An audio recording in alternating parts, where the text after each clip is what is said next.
And welcome, ladies and gentlemen, to this very, very special segment today. 31st of December, the last day of 2021. Well, tell you what, I've had enough. I'm going to take a break, for 1 year. I'll see you back in next year. So, see you back in 2021. Well, today we've got lots to talk about because there has been so much that's been happening. So we will look at all the functions and events. Mainly, we'll start off with the fireworks display, which has been planned for Brisbane, was originally cancelled, but now again it's on the table, and I'll give you all the details about where to see which streets will be closed.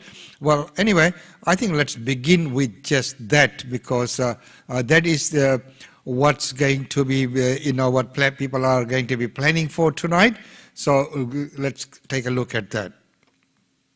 Well, Brisbane's New Year's Eve fireworks, locations, road closures and restrictions. So it's all coming up in this segment.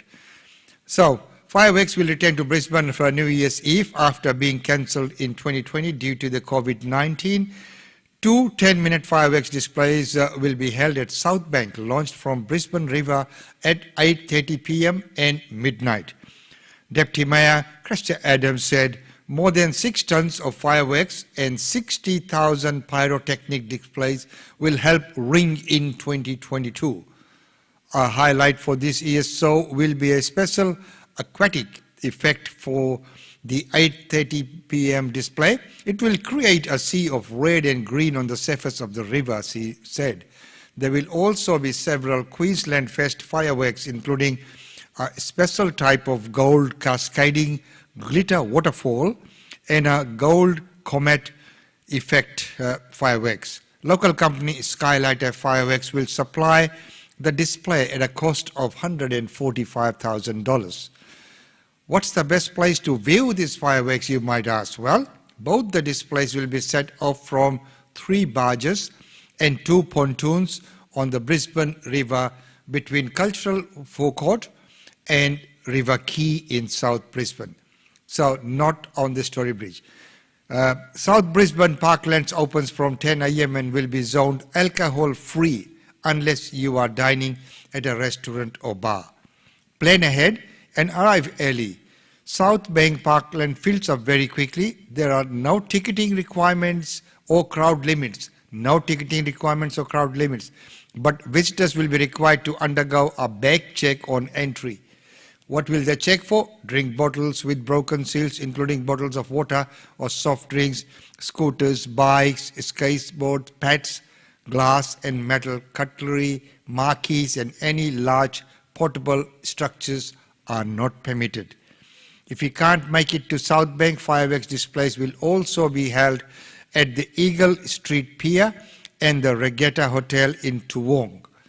You may want to pack an umbrella as Brisbane is forecast to have a 70% chance of showers with a maximum of 28. So they were up to date on Australian Indian Radio. So do you need to be vaccinated to enter South Bank? No. According to the Queensland Health Directives, visitors won't have to be vaccinated to visit South Bank Parklands or the fireworks. However, you will be required to do that check-in via the Queensland check-in app. That is quite normal. Are there other vintage spots? Brisbane has several high points to make good for the viewing, but nevertheless, better to be at South Bank. Locations are Kangaroo Point Cliffs is a favourite, and roads will be closed around the area to make room for the expected crowds at the time. Other locations for a good viewing include Mount Cootha, Eldon Hill and Roma Street Parklands. Will there be road closures? Yes. Road closures will affect South Bank, South Brisbane, Kangaroo Point and the CBD. So where will these roads be affected? South Bank and South Brisbane from the 30th. Part of South Bank's forecourt will be closed. South Brisbane roads closed from 2 a.m. on Thursday till 2 a.m. on Saturday. Little Stanley Street between Glenelg Street and Tribune Street. Car park access to be maintained Entry and exit via Glenelg Street and exit only at Tribune Street.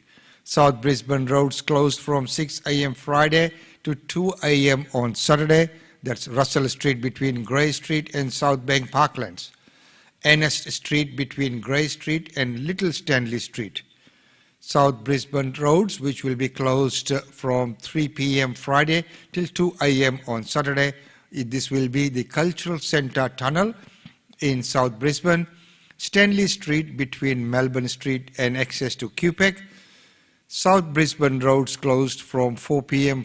on Friday till 2 a.m. on Saturday will include Grey Street between Peel Street and Vulture Street, South Brisbane Parklands car park accessible only via Glenelg Street, both entry and exit, and Tribune Street exit only towards Vulture Street. These are some of the updates coming through. Grey Street and Melbourne Street intersection, Hope Street between Peel Street and Melbourne Street. Melbourne Street between Cordelia Street and Victoria Bridge. Tribune and Colchester Street intersection, you know that intersection there, and Tribune Street between Maryvale Street and Grey Street. Fish Line, that little line, Fish Line between Maryvale Street and Grey Street, there will be no access to Grey Street from there. Ernest Street between Maryvale Street and Grey Street, Little Dock Street between Dock Street and Stanley Street, that will also be closed. Stanley Street between Little Dock Street and Sidon Street. Sidon Street between Stanley Street and South Bank Parklands. Now, if you were thinking about Brisbane CBDs, people have been asking us, what about CBD? So Brisbane CBD from 3 p.m. today and 2 a.m. on Saturday, North Quay access, Ann Street and Victoria Bridge. Adelaide Street, which is our street here, between George Street and North Quay, not on this end of the town. Elizabeth Street left lane to turn into George Street. William Street between Queen Street and Elizabeth Street.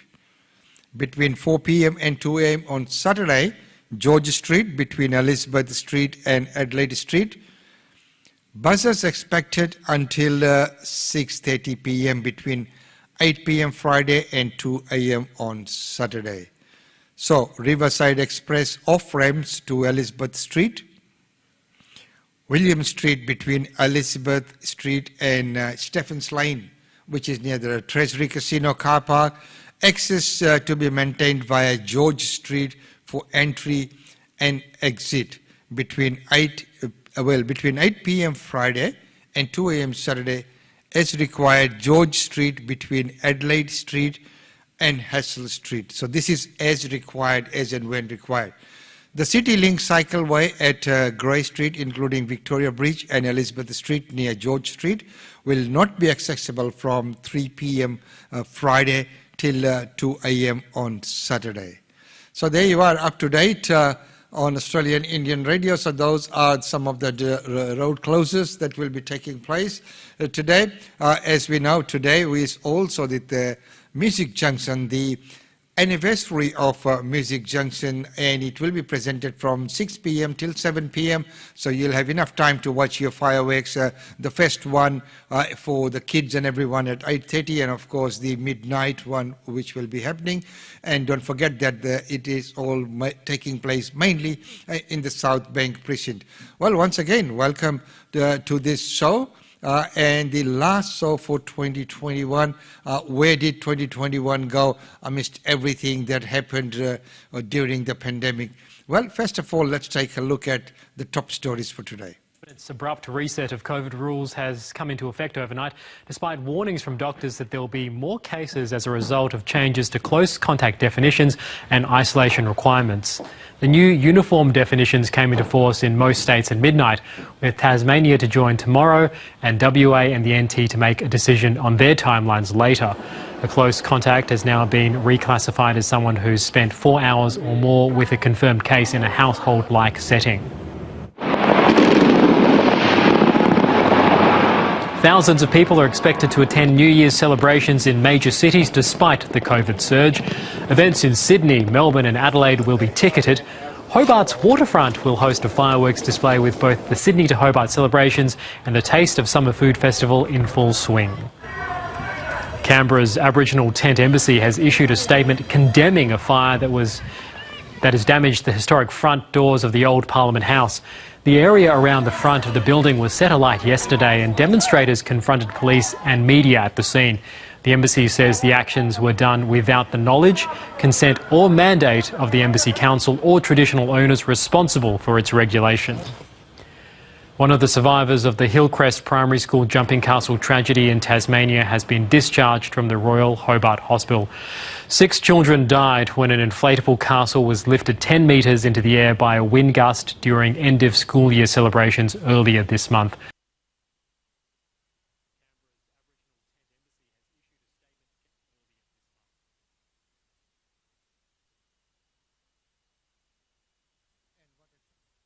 What a tragedy that was, and of course, not a very good way to end the year with them.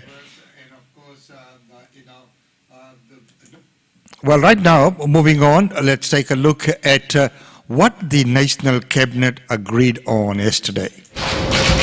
A flying trip into Canberra. Welcome everyone. For a final 2021 catch-up with the states and territories. You can tell who's got an election coming up or who's got cameras in with him, can't you? And some more National Cabinet sparring. Andrew, I didn't think you bothered with elections anymore. At a hastily convened meeting, leaders sank their teeth into the growing challenge posed by the Omicron variant. We need to reset how we think about the pandemic and how we manage ourselves and the things we need to do as governments. Omicron is a game changer. With a game changer comes changing rules and definitions. A close contact will now be someone who has spent 4 hours or more with a confirmed case in a household or similar setting. They'll have to isolate for 7 days from their exposure date and take a rapid antigen test on day 6 if they have no symptoms. The changes come into effect for much of the country from midnight. South Australian close contacts will still need to isolate for 10 days. Tasmania's changes won't happen until New Year's Day. The Northern Territory sometime in the new year, and Western Australia will stick with its current requirements. Well, of course it's going to increase spread because obviously my actions are going to be determined by what my definition is. In this current environment of very large numbers of cases, we have to go to where the risk is greatest. Quarantine periods will also be shortened for confirmed COVID cases, meaning people who test positive will only need to isolate for 7 days if they have a negative result on day 6.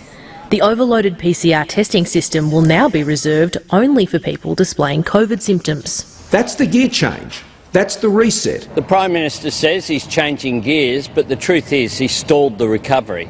The so-called gear change coincides with another record high number of COVID cases, with more than 21,000 detected across Australia today. Health authorities openly admit these new relaxed measures will drive those figures even higher. But heading into the new year, the Prime Minister is urging the country to stay positive. While Australia's had a tough year, there's still a lot to celebrate by the simple fact that we're Australians and we live in Australia. An election year will be just as gruelling. Claudia Long. Yes, of course, the election years are always grueling, but moving on, we have got so much to look forward to in 2022. Everyone's hoping that it would be a much, much better year than what 2021 has been. And of course, we will look at what this year has been like. So, let's take a look at 2 years of living with COVID. Well, I think one of the major things that we've learned is that, COVID is an airborne virus, and that despite the initial part of the pandemic thinking that it was spread by, particles that are on surfaces, it's really not. And how important it's going to be for the future for us being able to manage this effectively, to get that message out so that people can effectively protect themselves from COVID and other airborne viruses like the flu as well. Well, I see it from a different perspective from the World Health Organization, and I can tell you as of February last year, when I was called to head office, it was always considered to be airborne and not surface. I mean, surface is certainly important in hospitals, but less important in the community, much more important in the air as either droplets or very tiny airborne particles. And it was very disappointing to hear the authorities through Brendan Murphy tell the community not to wear masks back in February and March, which was surprising to me. So I think what I've learned is that the authorities are less likely to be highly precautious and I think potentially through their advisory panels are I don't know, groupthink rather than seeing outside the box and thinking it's cheaper and faster and better to look after the population from a highly precautious perspective so that it doesn't cost a lot of lives initially. You know, Tony Blakely, politics did play a big role in this pandemic, but if you had to pick one thing out of the last 2 years, and it was 2 years of a roller coaster ride, really, what would you say it was that what is the main lesson that we've learned? Collective action. This is a societal issue. It's an infectious disease. It spreads in communities. And to address it, you need to actually use collective action, all wearing masks, all working together in lockdown when you need it. And the second one is the amazing rapidity of scientific development. Just phenomenal. Through to developing vaccines, through to the fact that the lay citizen is reading the Lancet paper as quickly as I am, and we're all trying to grapple with this information. So those have been the two, I think, wonderful lessons in the last 2 years. Look, I concur with all my fellow panellists. They make very good points. And I still remember in those initial weeks back in early 2020, we were even wondering whether SARS-CoV-2 could be transmitted between people. I mean, it's almost laughable now looking back on that, but that's how far we've come in such a short period of time. And of course, prior to all this, vaccination and the development of vaccines has been a real revelation here. Prior to all this, measles, mumps, the mumps vaccine from start to finish, it took 4 years, and that was the quickest vaccine from start to finish that we saw. But within a year, we were rolling out not one, but a number of COVID vaccines. And despite all the issues that have come up with Omicron and whether our vaccines are as effective against Delta, etc., at least we've got them. They've provided us some way out towards a more normal life with COVID. And of course, as Tony Blakely says, it is not just an infectious diseases issue, it's not just a health issue, but it traverses and gets into every aspect of our lives, both in Australia and around the world, and we need a global effort to combat it. We've discovered quite a lot in ourselves, in science, in this disease. Australia's discovered you people as well. Epidemiologists, you've become famous in your own right. Nancy Baxter, how have you dealt with this newfound scrutiny of you and your industry? Well, I mean, it's been unusual. Until now, you'd introduce yourself and say you're an epidemiologist, and people would ask you about skin. So even people knowing what that is interesting.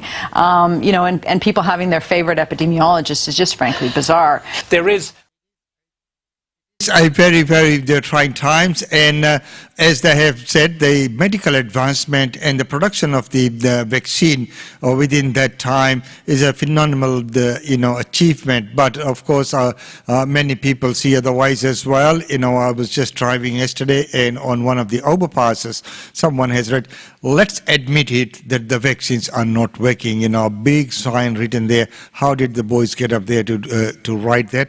It's beyond me. But there are that kind of sentiments there as well. But the medical field and everyone in in that arena, in that space, have done amazing work, to come up with the vaccines. And of course, what needed to be done, and I still maintain that, and I've discussed it with many people, many politicians, they've all said the same thing as well, is that they needed to be a national approach, because as you've seen from this report, it was stated that politics did play a big part in this as well. So for Australia, we would have saved a lot of money if we had left all the internal borders open, but closed to the outside world. So overseas travel should have been restricted and controlled. Of course, control measures should have been in place locally as well, but it should have been a national approach without, this border, that border, this state and that state, between federal and between, the battle between the states, and of course the party play did come into the scene as well. We could have saved a lot of money and a lot of hassles. Just imagine so many people being stuck in those lines. Some people staying there overnight. They have to attend funerals, or there's some family emergencies and that they need to go to, their personal circumstances, what they might be going through, only they can know. It is always good to put the general rule there, but, we need to be sensitive to the situations of other people, which could have a lot could have been much better handled, I'd say. But of course, in a situation like this, in an emergency, trying to control a pandemic is challenging. As we know, as a COVID-19 positive child, has died as well. I'd just say that we have some very sad news today. A COVID positive child under the age of 2 has sadly passed away. This is still being determined the cause of death. Obviously, we'll refer this to the coroner. It's similar to the 94 that we reported, 94-year-old woman that we reported the other day, when we knew that she passed away with COVID, but not necessarily of COVID. So we'll need to do that investigation. But very sad news that a child under the age of 2, COVID positive, has passed away, and that has now been referred to the coroner. We're not going into the details of that. It's quite obviously it's a tragic circumstance for the family, and we've narrowed down what we're going to be saying today. It's quite possible that Professor Sperry will be able to give further details. What I can tell you, though, is that this child was COVID positive, but the cause of death hasn't been determined yet. Go, and up till now we were thinking that children are immune, or that they don't need the vaccination.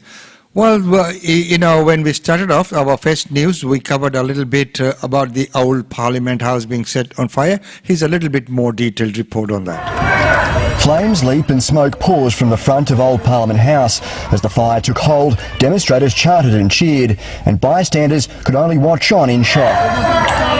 Just wondering how bad it might get. Would it spread through the whole building? Police say the fire started after a pre-arranged peaceful protest and smoking ceremony got out of hand. ACT Police did use a small amount of pepper spray. It does not have an accelerant. It is water-based, and it had no effect on the fire. Fire crews arrived on scene at around 11:30 a.m. and extinguished the blaze. Demonstrators turned on the media, trying to block cameras from filming the scene. Some bystanders and visitors were less than impressed. There's better ways to make a point, and that's just criminal, and they should be charged for it. The investigation is still underway, and should we find those responsible, they will be prosecuted. The demonstrators said they were protesting about Aboriginal and Torres Strait Islander sovereignty. We've got our own jurisdiction of Terra Australis, of the United Sovereign Nations of Terra Australis. That's all the nations that are on Australia, falsely claimed as Australia. But local elder Paul House condemned the protest, saying demonstrators have no connection with the tent embassy. In a statement from Ben Morton, the Commonwealth Minister responsible for the building, he says today's actions were not peaceful and the damage to the building undermines the message that non-violent protesters seek to send. That's a message echoed by the Chief Minister. People have a right to protest, but that protest must be peaceful. And the actions that we've seen in setting fire to a heritage building are really disappointing and should be condemned. Curators of what's now the Museum of Australian Democracy fear there's been significant damage to the iconic building. The fire was at the front and the water is in that front part of the building, so there's areas that we think will be quite okay, and there's other areas we'd be more concerned about checking out as soon as we can. The building will remain closed to the public for some time to come. Harry. And it will remain closed for some time to come as well. Well, right now, when we look at this kind of actions, there are many times there are protests, and as was mentioned, everyone's got a right to protest, everyone's got a right to air their views, but it must also be done within the law and within the rules and regulations, within the permit that's been granted to you, but not oppressing, not suppressing anyone's views. Everyone has got a right to express their views, but of course it must be done in an orderly manner. Well, here's a look at what the last year held for us. It's got a little bit of an American touch to it, but here's that report.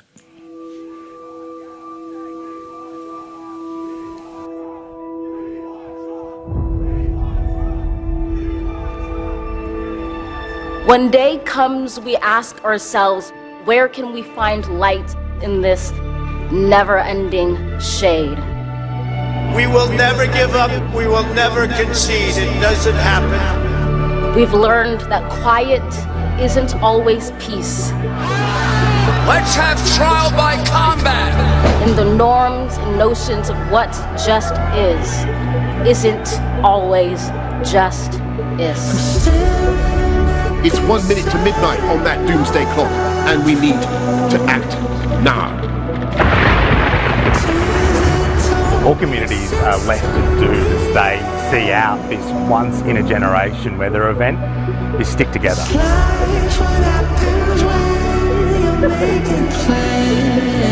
In my lifetime, I've witnessed a terrible decline. In yours, you could and should witness a wonderful recovery.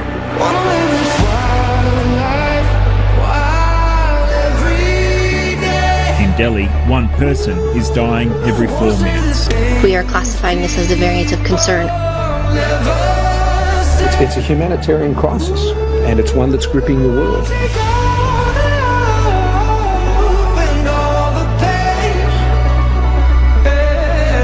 Not a race, not a competition. It's about the health and safety of Australians. We are potentially locked down until we all get vaccinated. We will get through this together. We're now entering the second week of fighting with still no sign of a ceasefire in sight. The only way to put it is a Herculean effort to get this ship free. Everyone wants to know what is the cause, what has happened here. Concerns and conversations about how dark his skin might be. What? Last night, pathology confirmed that this gentleman has the Delta strain. All of Greater Sydney will go into a lockdown. My heart goes out to those families, especially at this time of the year.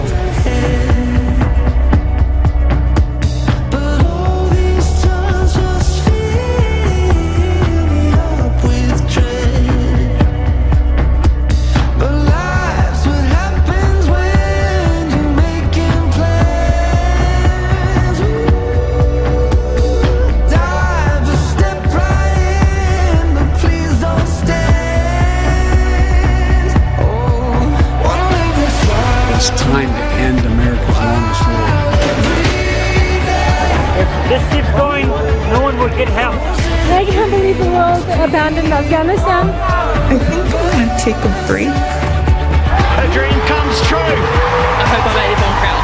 I just can't believe I just won the Golden Slam. Nothing in the allegations that have been printed ever happened. Well, hear me now. Using my voice amongst a growing chorus of voices that will not be silenced.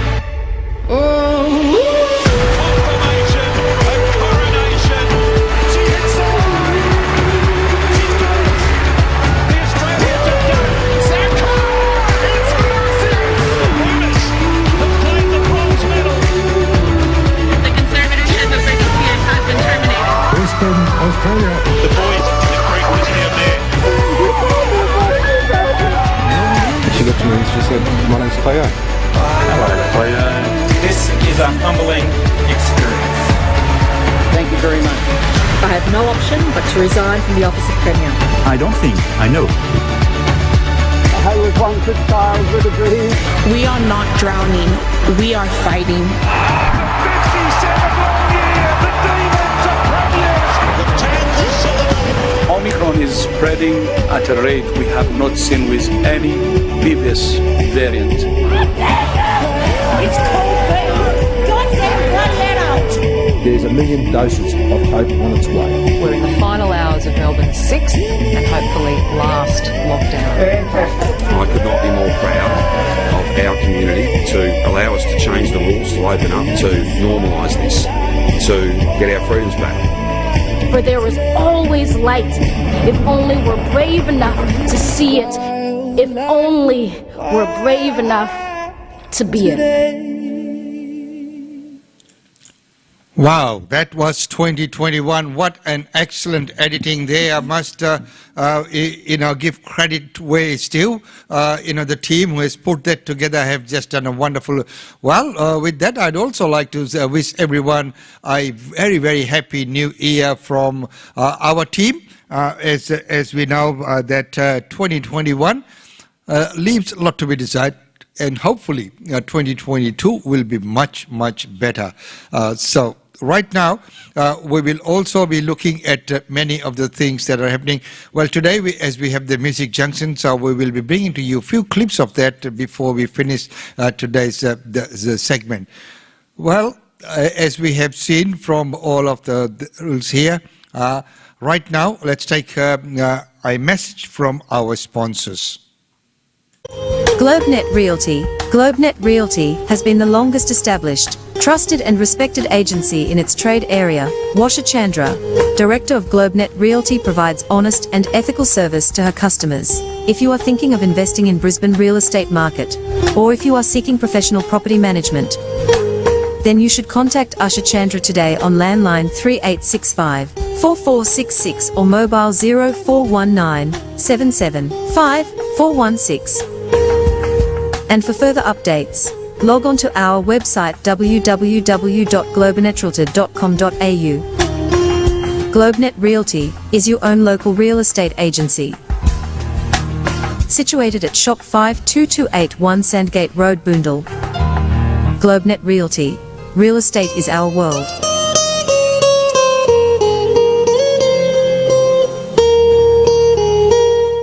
And real estate is the world. Don't forget that from next year, we will resume the series. And once again, we'd like to wish everyone all the very best for the coming year, which is 2022. So, from Chentex Proprietary Limited, which operates GlobeNet Realty, Brisbane Indian Times, and Australian Indian Radio, we'd like to wish everyone a very happy New Year. And we pray that the new year does bring to you prosperity, and of course it is much better than the last 2 years, and moving forward that we do conquer this pandemic.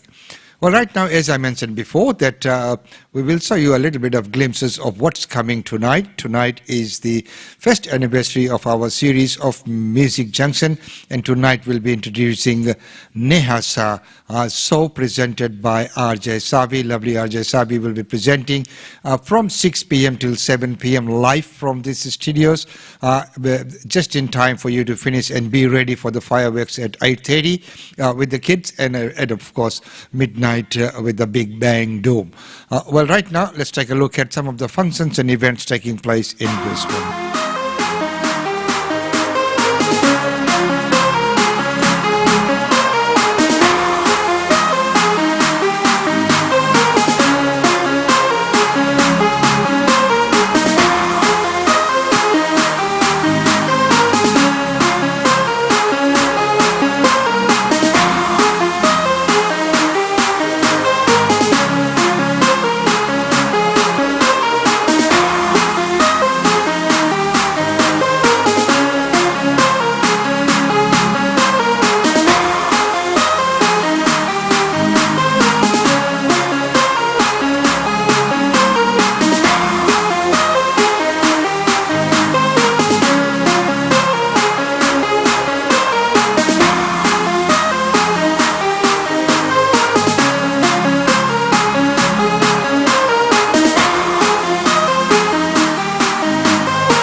Well, ladies and gentlemen, there you go, all the functions and events. And don't forget that tonight we have the Music Junction coming to you live from these studios. Here's a little bit of a glimpse from the rehearsal sessions to show you what you might be expecting to see tonight.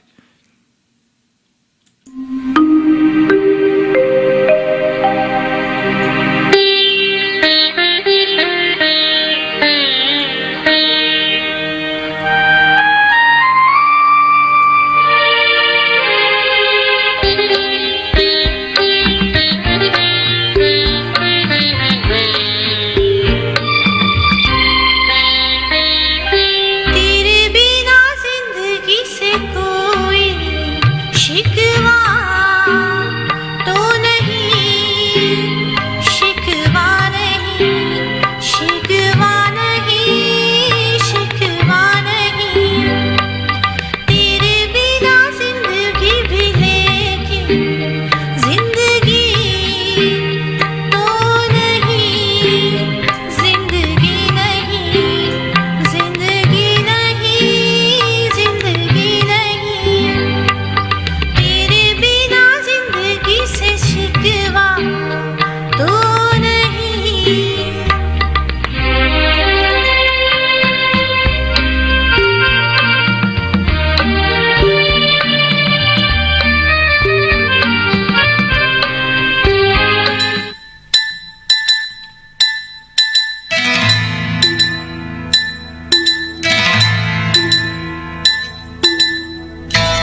Ladies and gentlemen, that's what you'll be seeing tonight. Tonight at 6 p.m. we have the Music Junction live coming up from here, beautifully presented by RJ Sabi. That was just a glimpse. Those were not the proper clips to be going with it. There will be proper clips to be going with it, all complemented. So that's just a sneak peek, which I could not resist but present to you. So until tonight, 6 p.m., we'll see you back at the Music Junction. And of course, this is the last show for this year. I'll see you all in a year's time in 2022. Until then, it's goodbye from me.